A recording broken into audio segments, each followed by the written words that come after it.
कल हम लोगों ने कथा सुनी थी, तत् तत्रादैव यास्यामः सक्तान्युक्त माचिरम गोदधान अग्रतो यान्तु भवताम यदि रोचते। ऐसा कहा उपनंद महाराज जी ने, ऐसी सलाह दी और सर्वोत्तम सलाह थी कि जितनी जल्दी हो सके इस स्थान का त्याग कर देना चाहिए। हम लोग यहाँ से चले चलें कहीं और, जो भी सामग्री, जो भी आवश्यकता के लिए सामान है, जो भी जरूरी सामान है, वो सब सकट में लेकर, बैलगाड़ी में लेकर, और गोधन अग्रतो यान्तु, अपने गोधन को अग्र करके, गोधन गायों को धन कहा जाता था पहले। गायों से दूध मिलता है, दही मिलता है, माखन, घी इत्यादि मिलता है। तो वास्तव में जो धन है वो गाय है, या बैल इत्यादि की सहायता से दूसरा धन भी प्राप्त होता है। जैसे जमीन से गेहूँ इत्यादि निकलता है, चावल निकलता है, वो सब बैल की कृपा से, बैल के सहायता से निकलता है। तो गोद धान्य अग्रतो यान्तु भवताम यदि रोचते। भवताम, आप लोगों को अगर अच्छा लगे तो हम लोग यहाँ से निकल चलते हैं।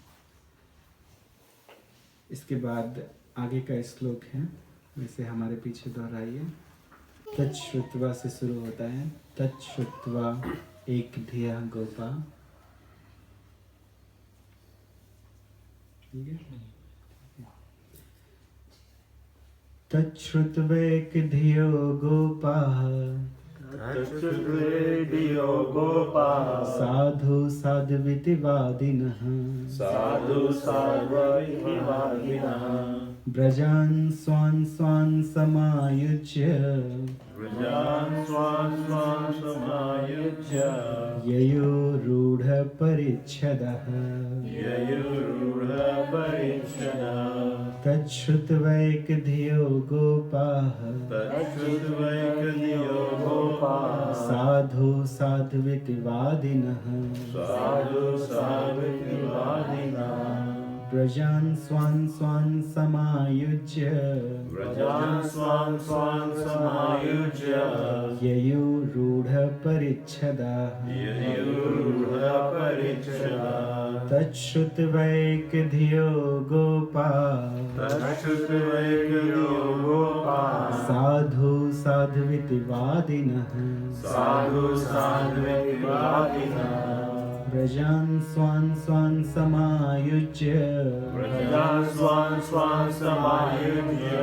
ययोरूढ परिच्छदाः। ॐ अज्ञानतिमिरान्धस्य ज्ञानाञ्जनशलाकया चक्षुरुन्मीलितं येन तस्मै श्रीगुरुवे नमः। श्रीचैतन्यमनोभीष्टं स्थापितं येन भूतले स्वयं रूपः कदा मह्यं ददाति स्वपदान्तिकम्।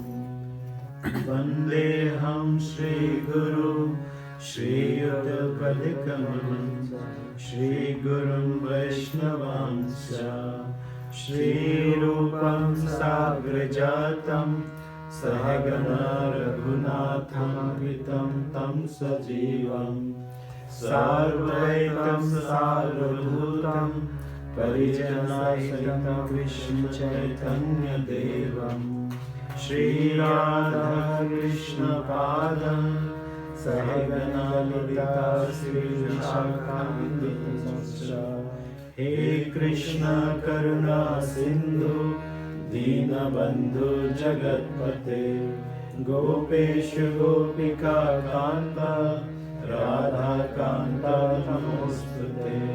तप्त कांचन गौरांगी राधे वृंदावनेश्वरी, वृषभानुसुते देवी प्रणमामि हरिप्रिये। वाञ्छाकल्पतरुभ्यश्च कृपा सिन्धुमेव च पतितानां पावनेभ्यो वैष्णवेभ्यो नमो नमः। जय श्री कृष्ण चैतन्य प्रभु नित्यानंद श्री अद्वैत गदाधर श्रीवासादि गौर भक्तवृंद। हरे कृष्णा कृष्ण कृष्ण हरे हरे, हरे राम राम राम हरे हरे, हरे कृष्ण कृष्ण कृष्ण हरे हरे, हरे राम राम राम हरे हरे, हरे कृष्ण कृष्ण कृष्ण हरे हरे, हरे राम राम हरे हरे। विष्णुपादाय कृष्णप्रेष्ठाय भूतले श्रीमते भक्तिवेदांत स्वामिनिधि नामिने। नमस्ते सरस्वती देवे गौरवाणी प्रचारिणे, निर्विशेष शून्यवादी पाश्चात्य तारिणे। जय श्री प्रभुपाद की जय। श्रीमद् भागवत महापुराण की जय। तो इस प्रकार से उपानंद महाराज की इस बात को सुनना था कि भगवान श्री कृष्ण की रक्षा के लिए जितनी जल्दी हो सके हम इस स्थान का त्याग कर दें। तो सभी ने मान लिया तुरंत, किसी ने ऑब्जेक्शन नहीं लिया। आप लोग सुनते हैं कि जब धृतराष्ट्र महाराज की सभा में कोई बात कही जाती थी विदुर जी के द्वारा या भीष्म पितामह जी के द्वारा, तो कितने लोग ऑब्जेक्शन उठाते थे, नहीं नहीं नहीं ऐसा नहीं होना चाहिए, शकुनि इत्यादि, दुर्योधन, दुशासन इत्यादि। लेकिन एक धिया गोपा, यहाँ पे विशेषण बताया गया है गोपों का, एक धिया, सबकी एक ही मति थी। सबके जो हृदय और प्रेम के जो सेंटर थे वो केवल कृष्ण थे, सभी के। इस बात को समझना आसान नहीं है कि एक साथ सब लोग कृष्ण को इतना कैसे प्रेम कर सकते हैं। ब्रजवासी, उनके अपने भी बच्चे हैं, अपना परिवार है, अपनी रिस्पॉन्सिबिलिटीज हैं, लेकिन उसके बाद भी वो सब कृष्ण को ही इतना प्रेम क्यों करते थे, कैसे करते थे।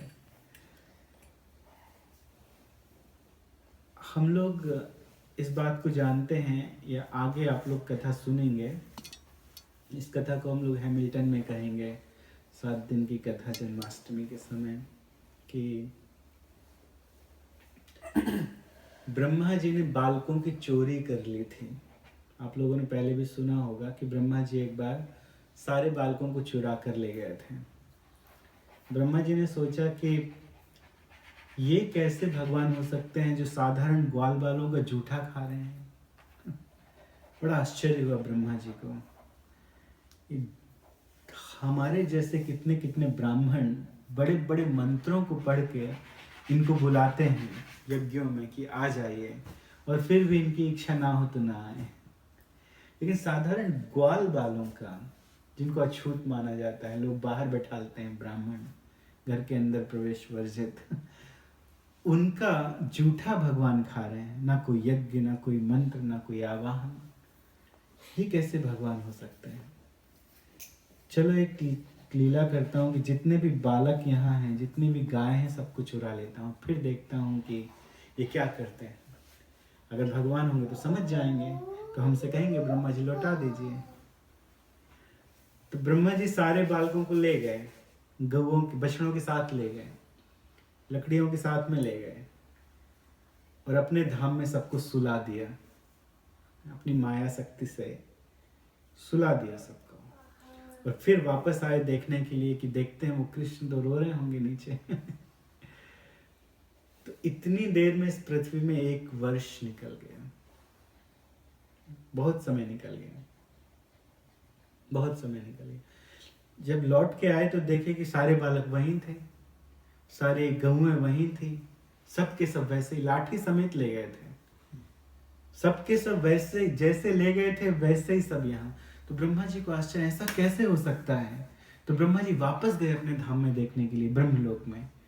तो फिर वहां गए तो वहां भी सब सो रहे थे, फिर यहाँ आए तो यहाँ भी, वहां गए यहाँ, बार बार भगवान जान गए ब्रह्मा जी की इस करतूत को। तो भगवान ने अपने आप को एक्सपेंड कर दिया, जितने बालक थे उन बालकों के रूप में, जितनी लकड़ियां थी, जो कपड़े पहने थे उन कपड़ों के रूप में, गौ बैल सब भगवान स्वयं बन गए।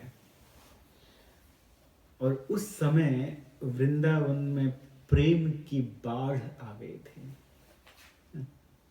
प्रेम की फ्लड आ गई थी ब्रह्मा वृंदावन में, क्योंकि भगवान सब जगह थे, भगवान सबके घर में थे। जब लोग कृष्ण से प्रेम करते थे, जितना प्रेम करते थे उतना ही प्रेम अपने बालक से भी कर रहे थे। क्यों? क्योंकि वही कृष्ण थे। उतना ही प्रेम अपने गौधन से कर रहे थे। क्यों? क्योंकि वही कृष्ण थे। तो पूरे वृंदावन में प्रेम की बाढ़ आ गई थी। लेकिन फिर बाद में ब्रह्मा जी ने क्षमा मांगी, और ब्रह्मा जी भी भगवान के चरणों में गिरकर प्रार्थना करते हैं कि हमें वृंदावन का लता पता बना दीजिए। यहाँ पर सभी कृष्ण से प्रेम करते हैं, एक धिया गोपा, ये विशेषता है। जितने भी ग्वाले हैं सब कृष्ण से प्रेम करते हैं, इसलिए एक स्वर में सबने कहा साधु साधु। बहुत अच्छी सजेशन है, बहुत अच्छी सलाह है, ऐसा ही करना चाहिए। साधु साधुविति वादिनः, चारों तरफ सारे ग्वालों ने, सारे गोपों ने साधु साधु कहकर उनकी बात का सम्मान रखा, उनकी बात को कहा यही ठीक है। तो तच्छ्रुत्वैक जैसे ही गोपों ने सुना। और ब्रजान स्वान स्वान समायुक्त, उनके घर में जो भी कुछ आवश्यक सामग्री थी उन सबको इकट्ठा किया, और इकट्ठा करके कहाँ रखने लगे? बैलगाड़ियों के ऊपर रखने लगे। जो कंस जैसे राजा हैं या जो बड़े बड़े राजा हैं उस समय के, उन सबके पास बड़े बड़े रथ हुआ करते थे, लेकिन ग्वालों के पास बैलगाड़ी, या जो किसान इत्यादि थे उनके पास बैलगाड़ी हुआ करती थी। तो उन्होंने बैलगाड़ियों को जोता, बैल लगाए, उसमें जोता अर्थात उसके आगे बैल लगाने होते हैं गाड़ी को आगे चलाने के लिए, दो पहिए होते हैं पीछे। तो बैल लगा दिए, बैल जोत दिए, बैल नाद दिए और उसके ऊपर सामान रखा, घर का सामान। इसमें दही दूध इत्यादि रखते थे, जिन बर्तनों से भोजन बनाते थे या जो अनाज इत्यादि था उन सबको रखा गया गाड़ी में। तो ब्रजान स्वान स्वान समायुक्ता ययुः रूढ़ परिच्छदा, और आरूढ़ कर दिया, चढ़ा दिया गाड़ी के ऊपर, और वहाँ से वे रवाना हो गए, निकल गए। किस स्थान के लिए निकल गए? वृंदावन के लिए निकल गए। कहाँ से निकले? गोकुल से निकले, महावन गोकुल से, बृहदवन से निकल गए। तो देखिए यहाँ बहुत ही अच्छी नीति का वर्णन किया गया है कि वे चल रहे हैं तो नीति के साथ चल रहे हैं, बुद्धिमानी के साथ चल रहे हैं। कितने बुद्धिमान हैं, देखिए किस प्रकार से चलते हैं। वृद्धान बालान स्त्रियो राजन सर्वोपकरणानि च अनः स्वारोप्य गोपाला यत्ता आत्य सरासनः। आप लोग देख सकते हैं इन श्लोकों को समझने के लिए। वृद्धान बालान स्त्रियान, सबसे पहले वृद्ध स्त्री और बालकों को बैलगाड़ियों पर चढ़ाया ना। तो हमेशा स्त्रियों की, बच्चों की और वृद्धों की रक्षा होनी चाहिए। तो सबसे पहले इन्हीं को बैलगाड़ी पर चढ़ाया और बैठाल दिया। सर्वोपकरणानि च, और दूसरे जितने भी सामग्री आपने सुनी, बर्तन इत्यादि और जो जरूरत की सामग्री थी उनको भी गाड़ी में रख दिया। अनः स्वारोप्य, अनः के ऊपर रख दिया। गोपाला, और जितने यंग ग्वाले थे, युवक ग्वाले थे, वो सब धनुष बाण लेकर चलने लगे। कुछ इस तरफ चलते थे, कुछ इस तरफ, कुछ पीछे हो गए, कुछ आगे हो गए। तो सबसे पहले गाय आगे रखी, गोधन आगे रखा, गोधनानि पुरुष कृत्य, उनकी यात्रा में सबसे पहले आगे क्या था? गोधन, गाय, बैल, उसके पीछे बछड़े या गायों के साथ बछड़े हो लिए, और इसके बाद बहुत सारी बैलगाड़ियाँ। इस दृश्य को अपने हृदय में लाइए, अपने मस्तिष्क में लाइए, किस तरह से यात्रा, शोभा यात्रा निकल रही है ना। आज के समय में भी साल में एक बार सब लोग ब्रज यात्रा करते हैं, ब्रजमंडल परिक्रमा करते हैं, 84 को उसकी यात्रा करते हैं, और मायापुर यात्रा भी की जाती है। तो इसी तरह से एक जुलूस की जैसा निकला, एक यात्रा निकली। तो गाय, बैल, बछड़े वो आगे हैं, कुछ ग्वाले धनुष बाण लेकर आगे चल रहे हैं, कुछ बैलगाड़ियों के अगल बगल हैं, कुछ पीछे हैं। यत्ता आत्य सरासना, रक्षा करने के लिए बल की आवश्यकता पड़ती है ना? अपने घर की रक्षा करने के लिए, समाज की रक्षा करने के लिए, देश की रक्षा करने के लिए बल की आवश्यकता पड़ती है। बल के बिना रक्षा नहीं की जा सकती है। ऐसा नहीं कि कोई आके एक तमाचा मारेगा तो दूसरा आगे करके बोलेंगे कि हाँ यहाँ भी मार लीजिए, तो कोई फायदा नहीं है ना। व्यक्तिगत रूप से कोई भक्त का जीवन बहुत सरल है और वो बहुत नम्र है तो एक अलग बात है, दूसरा गाल आगे कर दे, ठीक है। लेकिन रक्षा यदि करनी है ना, घर में घर परिवार की रक्षा करनी है, समाज की रक्षा करनी है, तो इसके लिए बल की आवश्यकता पड़ती है। तो नीति अनुसार जो जवान ग्वाले थे, बलशाली ग्वाले थे, धनुष बाण लेकर आजू बाजू चल रहे थे, आगे पीछे चल रहे थे। और साथ ही साथ सह पुरोहिता, पुरोहिता, पुरोहित भी उन्होंने लिए। हर गांव में पुरोहित हुआ करते थे। ऐसा नहीं पुरोहितों को छोड़ दिया। पुरोहित, पहले के पुरोहित अटैच्ड नहीं होते थे, आजकल के थोड़ा होते हैं पुरोहित, ब्राह्मण अपने घर इत्यादि से, परिवार से, सामग्री से। लेकिन पहले के ब्राह्मणों का इतना ध्यान रखा जाता था कि वो अटैच्ड नहीं होते थे किसी चीज़ से, तो ब्राह्मण भी चल दिए उनके साथ। पुरोहित, पूरा हित, जो आगे रहकर हित करे उसे पुरोहित कहते हैं। आगे रहकर हित करें। किसी के घर में कोई संकट है या किसी ग्रह आदि का कुप्रभाव है तो ब्राह्मण आते हैं और आकर गाइड करते हैं कि आपके घर में ये कुप्रभाव है, चलिए इसको ठीक कर देते हैं, दूर कर देते हैं, इस ग्रह को शांत कर देते हैं मंत्रों के द्वारा, यज्ञों के द्वारा। तो जो आगे रहकर लोगों का वास्तविक हित करे उसे पुरोहित कहा जाता है। तो पुरोहितों के साथ चले, वहाँ छोड़ नहीं दिया पुरोहितों को, तुम लोग बहुत दक्षिणा लेते हो, तुम लोग लेके नहीं जाएंगे नहीं, उनको भी लेकर चले। और चलते चलते क्या कर रहे हैं? श्रृंगाण्य आपूर्य सर्वतः, श्रृंगानी, सींग इत्यादि बजा रहे हैं। और क्या बजा रहे हैं? तूर्य घोषेण, तूर्य बजा रहे हैं, श्रृंग बजा रहे हैं। तो श्रृंग कहा जाता है, बैल इत्यादि के बड़े बड़े सींग होते हैं, तो वो सींग विशेष रूप से बजते हैं, अंदर से उनमें छेद कर दिया जाता है तो उसको बजा सकते हैं।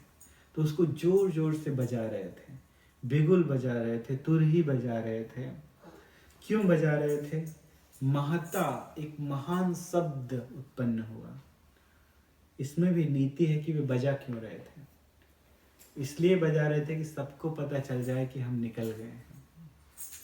तो यद्यपि अभी कोई घर के अंदर है तो वो भी बाहर आ जाए, या कोई जंगल में है कुछ काम के लिए, कुछ वस्तु को लेने गए हैं तो वो आ जाएं जल्दी, उनको पता चले कि हम कहाँ तक पहुँच गए हैं।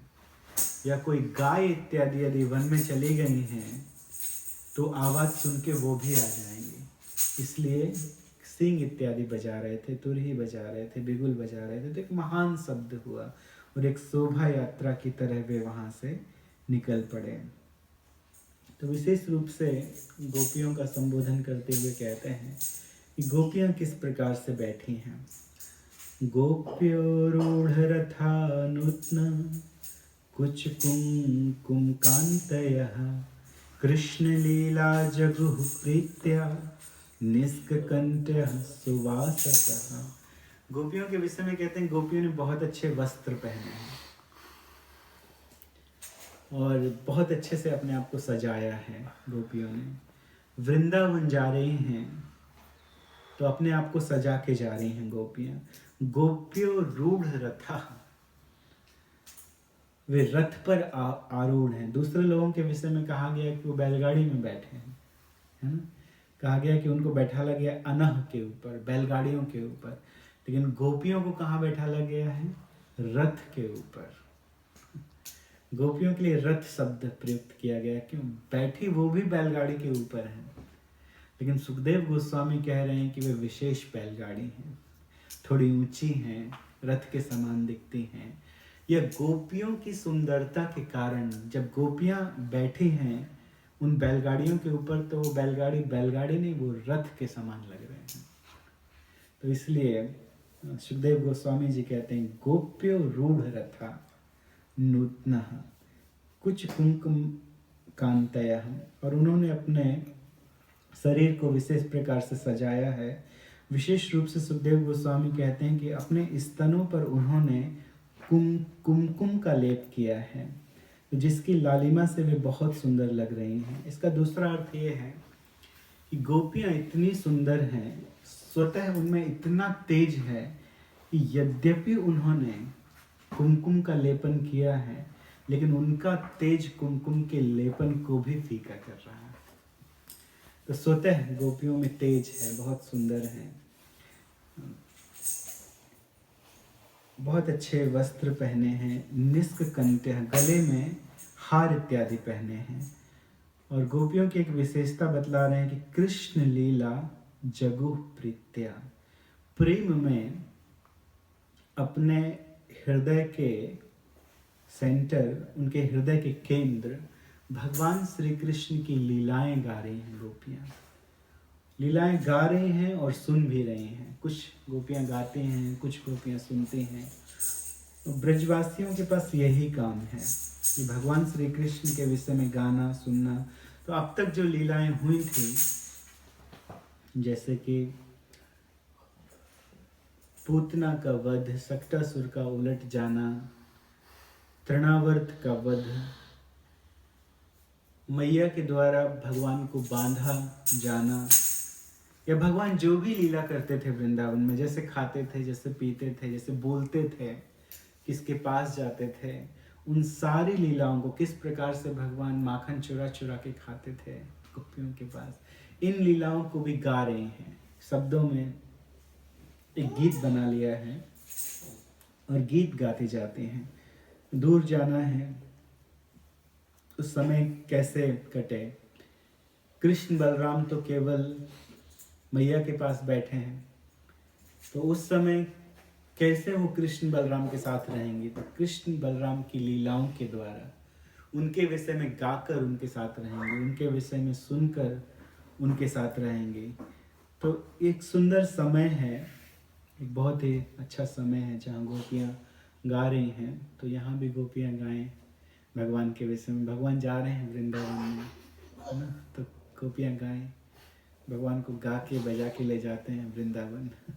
मन चले वृंदावन राधे राधे गाएंगे, मन चले वृंदावन राधे राधे गाएंगे, राधे राधे गाएंगे, शाम शाम गाएंगे, राधे राधे गाएंगे, शाम शाम गाएंगे, राधे राधे गाएंगे, शाम शाम गाएंगे, राधे राधे गाएंगे, शाम शाम गाएंगे।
वृंदावन में बंसी बट है, बंसी बट संग यमुना तट है, बंसी बट संग यमुना तट है।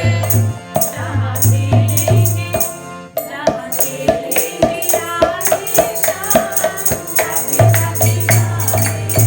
जहाँ खेलेंगे राधे श्याम, राधे राधे गाएंगे।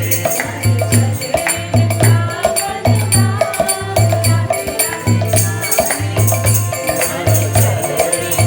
धाम, राधे राधे गाए। चले वृंदावन धाम,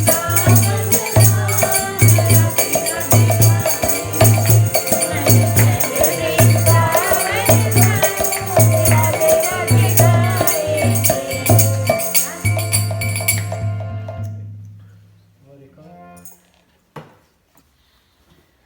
आनंद से, आनंद की लीला है, सभी आनंद में विभोर हैं। किसी को ये दुख नहीं है कि हमने क्यों गोकुल छोड़ दिया, अरे हमारा घर परिवार छूट गया, सब कुछ छूट गया, दोबारा घर बनाना पड़ेगा, फिर से बिल्डिंग बनानी पड़ेगी। नहीं, कोई दुख नहीं है, बल्कि आनंद है। आनंद के साथ गाते हुए धीरे धीरे वृंदावन में प्रवेश हो रहा है। भगवान कृष्ण और बलराम कहाँ बैठे हैं, तो उसके विषय में सुखदेव गोस्वामी कहते हैं, तथा यशोदा रोहिण्यौ एकम सकटम आस्थिते। यशोदा और रोहिणी मैया एक ही शकट में बैठी हुई हैं, एक ही बैलगाड़ी में बैठी हैं। दोनों अलग अलग बैलगाड़ी में नहीं बैठी हैं, जिसमें यशोदा है उसी में रोहिणी भी बैठी हुई है। रे जतु, और दोनों आनंद में मग्न हैं, क्योंकि उसी बैलगाड़ी में कृष्ण रामाभ्याम, कृष्ण और बलराम जी दोनों उसी बैलगाड़ी में बैठे हैं। तत्कथा श्रवणोत्सुके, और उनकी ये यात्रा बड़ी ही सहजता से चल रही है, क्योंकि वे भगवान श्री कृष्ण और बलराम की बातों को सुन रहे हैं। भगवान छोटे छोटे बालक वैसे ही बहुत बोलते हैं, कुछ ना कुछ बोलते ही रहते हैं, कुछ ना कुछ पूछते ही रहते हैं। तो भगवान श्री कृष्ण यद्यपि खड़े हैं, बलराम जी भी खड़े हैं, यशोदा मैया रोहिणी मैया बैठी हैं। 3 वर्ष के भगवान कितने बड़े, उनके कितने लंबे होंगे, तो ज़्यादा से ज़्यादा दोनों के, रोहिणी यशोदा के यहाँ तक ही आते होंगे। तो वो खड़े हैं ऐसे पकड़ के बैलगाड़ी को, देख रहे हैं यहाँ वहाँ, और कभी कभी कहते हैं कि माता हम घर कब पहुँचेंगे, माता हम घर कब पहुँचेंगे। तो मैया कहती है, बेटा हम वृंदावन जा रहे हैं। वृंदावन, वृंदावन क्या है। तो मैया ने कहा, वहाँ पे तुम्हारे लिए खेल की और ज़्यादा सामग्रियाँ हैं। ओ अच्छा, तब तो खेलने मिलेगा। ठीक है, अब तो वृंदावन जाएंगे। मैया वहाँ पर बांसुरी है ना। हाँ, वहाँ पे बांसुरी है बेटा, सब कुछ है। देखिए, अद्भुत संसार है। इस संसार में बच्चे अनेकानेक प्रकार के प्रश्न करते हैं। जब छोटे रहते हैं तो बहुत प्रकार के प्रश्न करते हैं, कुछ ना कुछ पूछते ही रहते हैं, बोलते ही रहते हैं, और मैया और पिताजी सहजता से उसका उत्तर देते रहते हैं। बड़ी ही हृदय में शांति रख के जो पूछते हैं, किसी न किसी प्रकार से उत्तर देख के उनको प्रसन्न रखते हैं। लेकिन जब वही बच्चे बड़े हो जाते हैं और माता पिता उनसे कुछ पूछते हैं, तब वे कहते हैं, अरे आप तो ऐसे कुछ भी बोलते रहते हो, आपको शांत रहना चाहिए ना, उनके सामने मुंह खोलने की क्या आवश्यकता है ना। माता पिता सहजता से सारा उत्तर देते हैं, जो पूछते हैं सब कुछ बताते हैं। लेकिन वही बच्चे जब बड़े हो जाते हैं तो वो अपने माता पिता को शांत कर देते हैं, चुपचाप बैठो, कुछ भी कहीं भी मुंह खोल दिया किसी के भी सामने, जो भी है संसार है।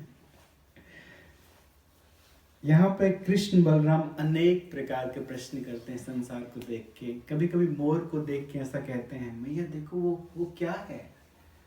तो मैया कहती है कि वो मयूर है बेटा। अरे वाह, उसके ऊपर कितनी अच्छी पेंटिंग की है, किसने की है।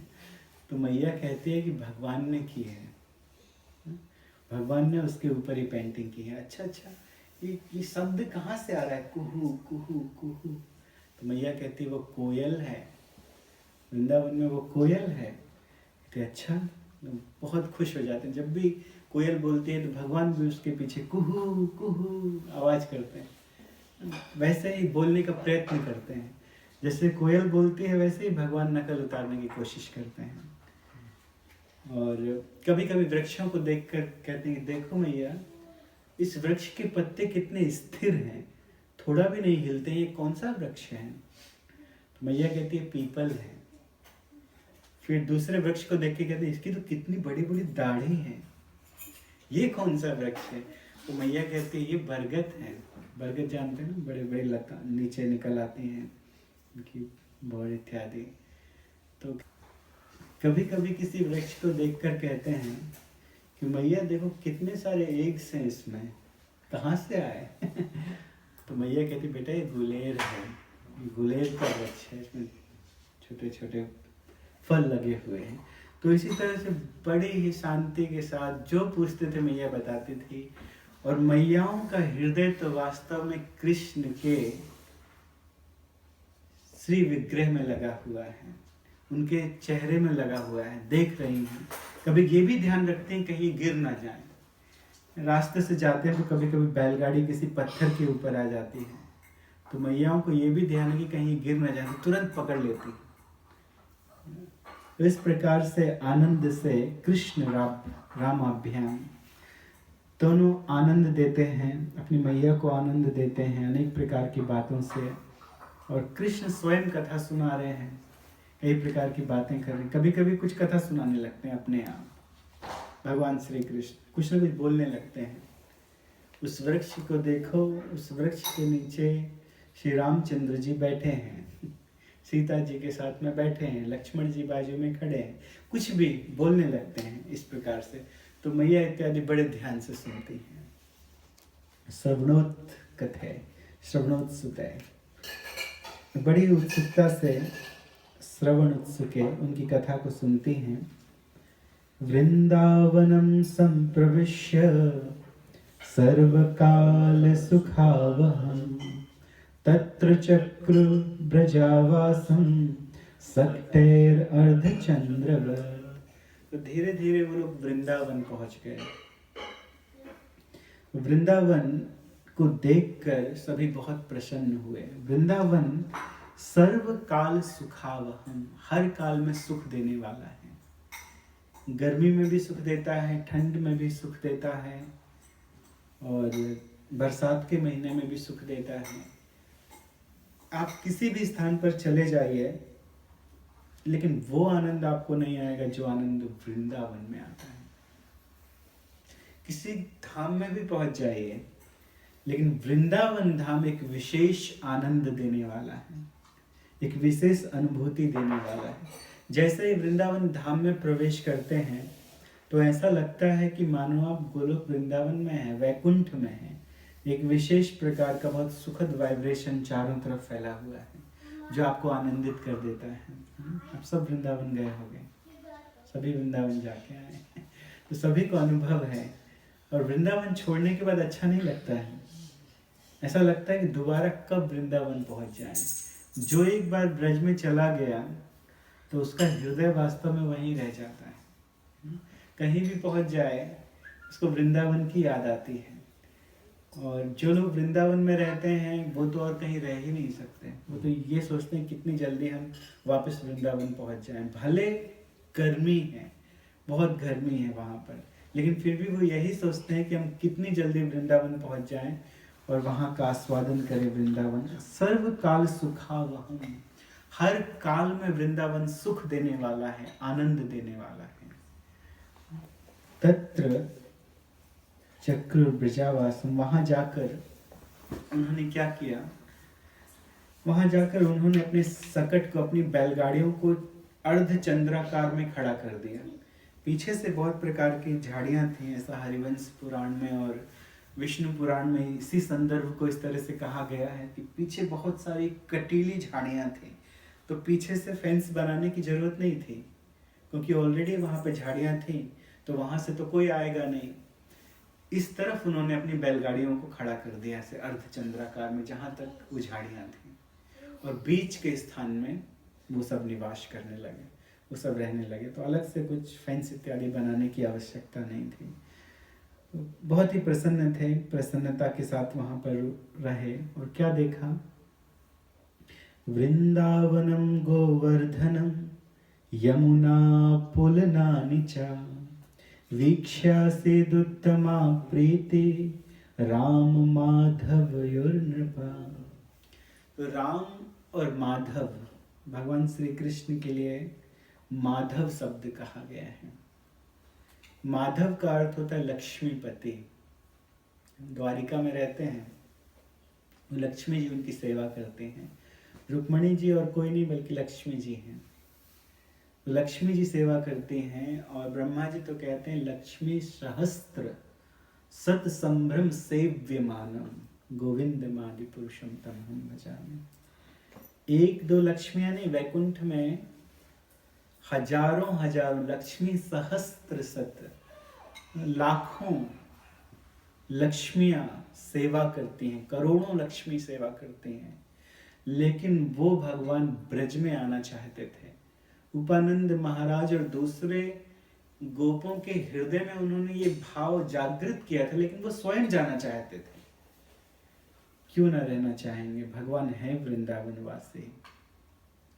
गोलोक वृंदावन, यही वृंदावन का स्वरूप है। तो भगवान वृंदावन में रहते हैं, तो भगवान वहीं आना चाहते थे, वृंदावन में आना चाहते थे। तो भगवान माधव लक्ष्मीपति वृंदावन में आकर बहुत प्रसन्न हैं, बहुत खुश हैं। राम, राम का अर्थ क्या होता है? रमन्ते योगिनो अन्ते सत्यानंदे चिदात्मनि इति राम पदे नासौ परम ब्रह्म विधीयते। योगी जन जिनमें आनंद ग्रहण करते हैं, जिनसे आनंद ग्रहण करते हैं, योगी जन जिनका नाम लेकर, जिनका स्मरण करके आनंद का गोता लगाते हैं, उनमें कितना आनंद होगा। रमन्ते योगिनो अन्ते। तो वो श्री राम, वो बलराम जी,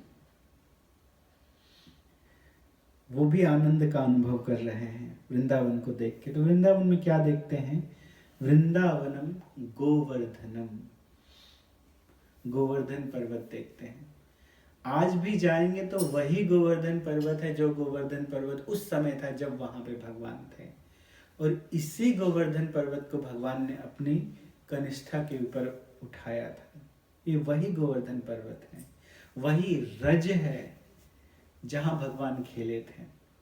भक्तगण ब्रह्मा जी सहित इसी वृंदावन में लता पता बनना चाहते हैं कि कोने में एक लता पता बना के छोड़ दीजिए हमें, तो हम भगवान का भजन करते रहेंगे। तो वही वृंदावन है,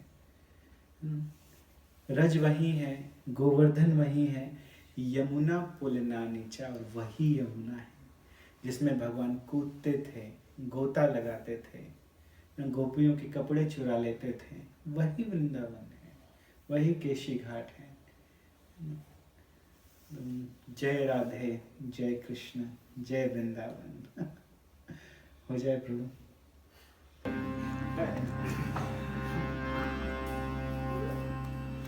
जय राधे, जय कृष्ण, जय वृंदावन। राधे जय कृष्ण, जय वृंदावन। श्री गोविंद गोपीनाथ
जहाँ सब लीला पैलो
तो भगवान श्री कृष्ण ऐसे वृंदावन को देखकर बहुत प्रसन्न हो गए, बहुत खुश हो गए। यमुना के पुलिन को देखकर, गोवर्धन को देखकर, वृंदावन को देखकर सुखदेव गोस्वामी कहते हैं कि वीक्षा सिद्ध उत्तमा प्रीति, हृदय में बहुत उत्तम प्रीति उत्पन्न हो गई भगवान के, कि भगवान मानो वाट जो रहे थे कि हम यहाँ कब आएंगे, और अब वहां पर आ भी गए।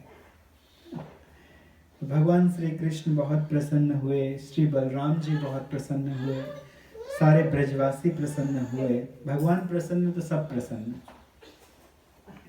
एवं ब्रजौ कसाम प्रीतिम यच्छन्तौ बालचेष्टितैः कल वाक्यैः स्वकालेन वत्सपालौ बभूवतुः।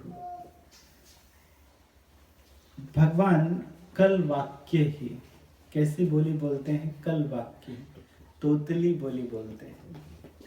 ऐसे तो भगवान सबसे अधिक ज्ञानी हैं और भगवान की बोली सबसे मधुर है। भगवान के जैसे बांसुरी संसार में कोई नहीं बजा सकता है, त्रिलोक में कोई नहीं बजा सकता है। लेकिन लीला के द्वारा भगवान आनंद देने के लिए ब्रजौ कसाम, ब्रज के लोगों को आनंद देने के लिए भगवान तोतली बोली बोलते हैं, कल वाक्य ही। संस्कृत में कहते हैं कल वाक्य ही, जो बच्चे बोलते हैं तोतली बोली। तो भगवान भी बालक की लीला कर रहे हैं, तो कैसे वंचित कर सकते हैं यशोदा मैया को, आनंद बाबा को इस बोली से? तो कल वाक्य ही, तोतली बोली बोलते हैं, जिससे ब्रजौ कसाम प्रीतिम, उनकी प्रीति बहुत बढ़ जाती है, ब्रजवासियों की प्रीति बहुत बढ़ जाती है। बाल चेष्टित ही, और भगवान कई प्रकार की लीला करते हैं, बाल लीला करके आनंद प्रदान करते हैं। अब वो समय आ गया, 100 का लेना, समय बीतता है, तो समय आ गया, भगवान थोड़े बड़े हो गए, तो भगवान जिद करने लगे कि मैया हम भी गाय चराने जाएंगे, गाय चराने जई हूँ मैया, हम भी गाय चराएंगे, हम भी गाय चराएंगे। बार बार कहते थे कि हम भी गाय चराएंगे। अब माता पिता मना करते थे, जंगल में तो जंगली जानवर भी होते हैं, और कहीं बैल का एक पैर लग गया तो उसका क्या हाल होगा। लेकिन भगवान कहते हैं हम गाय चराने जाएंगे, गाय चराने जाएंगे। लेकिन समय बीतने पर वत्स पालौ बभूवतु, भगवान को बछड़े चराने की अनुमति मिल गई। गाय तो नहीं चराएंगे, लेकिन बछड़े चराने की अनुमति मिलेगी। ठीक है, छोटे छोटे बछड़ों को चराया करो, और बहुत दूर जाने की जरूरत नहीं है, निकट में रहना। तो अभी दूरे ब्रज भुवा, बहुत दूर नहीं जाना है ब्रज में, नजदीक में ही बछड़ों को लेकर जाओ यमुना के पुलिन में, इन्हें पानी पिलाकर वापस ले आओ। तो सह गोपाल दार कहिए, क्योंकि ये भगवान का कार्य है, ग्वालों का कार्य है। ग्वाले गौएं चराते हैं और दूध इत्यादि लेकर आते हैं, माखन बनाते हैं। तो क्योंकि ग्वाले हैं इसलिए उनको बछड़े चराने की अनुमति दे दी गई। ठीक है, सीखना तो है ये सब, तो चलो छोटी उम्र में सीख जाओ। तो भगवान जाने लगे, चारयाम आस्तु, चराया करते थे बछड़ों को, वत्सान, और साथ साथ में क्रीड़ा के लिए बहुत सारे सामान भी ले जाते थे, खेलने के लिए। वन में जब बछड़े लेकर जाते थे चराने के लिए, तो खेलने के लिए सामान लेके जाते थे। तो क्या लेके जाते थे? एक तो कलेवा लेके जाते थे, इसका अर्थ है कि माताएं खाना बना के देती थी। तो ये भगवान की पिकनिक होती थी, एवरीडे पिकनिक। अलग अलग घर से अलग अलग माताएं अलग अलग प्रकार का भोजन बना के देती हैं, और सब वहां पर अपना भोजन खोल के बैठ जाते हैं। और भगवान सबके जो भी वो लेकर आए हैं उसमें सबसे भगवान खाते हैं, कुछ ना कुछ खाते हैं। कभी कभी प्रेम से वो कहते हैं कि नहीं नहीं, तुम्हें हम नहीं देंगे, अपना नहीं देंगे खाने के लिए, हमारा ज्यादा अच्छा है। तो भगवान कहते हैं प्लीज दे दो ना, थोड़ा सा दे दो प्लीज। इस तरह से भगवान कहते कृपया करके दे दो, थोड़ा सा दे दो। तो वो कहते अच्छा ठीक है, थोड़ा सा ले लो। तो भगवान कहते और चाहिए, ये तो बहुत अच्छा है, ऐसा भोजन तो हमने आज तक नहीं किया। भगवान ऐसा कहते हैं, आज तक नहीं किया। तो ये भगवान का प्रेम है बांसुरी लेकर आते हैं, बजाने के लिए पशुओं का सींग लेकर आते हैं, तुरही लेकर आते हैं, गेंद लेकर आते हैं। कई प्रकार से भगवान इस प्रकार से खेलते हैं, आनंद के साथ भगवान लीला करते हैं और ब्रजवासियों को आनंद देते हैं। गोपों को, कौओं को, बछड़ों को या वृक्षों को भी सभी को आनंद देते हैं। तो आज यही समाप्त करेंगे और आगे की लीला कल कहेंगे। तो कल भी भगवान की कुछ बाल लीला होगी और इसके साथ साथ बकासुर आएगा, पूतना का भाई है ना, भगवान की इस लीला में विघ्न डालकर भगवान को मारने के लिए आएगा। तो ये लीला आप कल सुनेंगे। हरे कृष्णा। श्रीमद् भागवत महापुराण की जय। श्री राधा वल्लभ जी की जय। श्री प्रभुपाद की जय। जय Hare Krishna. Thank you Prabhu ji.